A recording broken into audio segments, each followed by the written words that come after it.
यस्तो अघि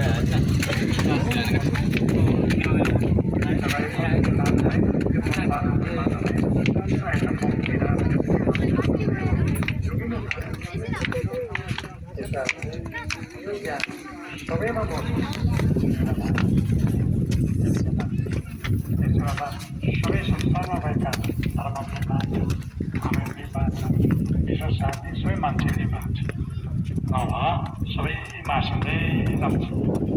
सबै मान्छेले त्यसले गर्दाखेरि कारण त्यो छ त्यसले गर्दाखेरि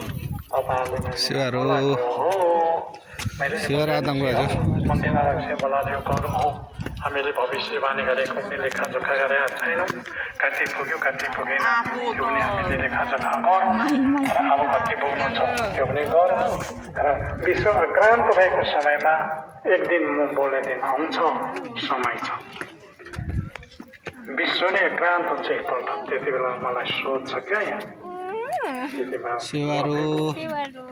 कसैले मलाई सिकाउनु नै पर्दैन त्यसले गर्दाखेरि त्यसमा अलिक पढाउँछ अब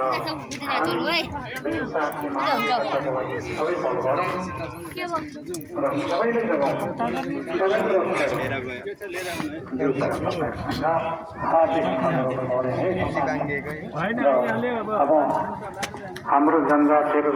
माथिल्लो नबोल्ने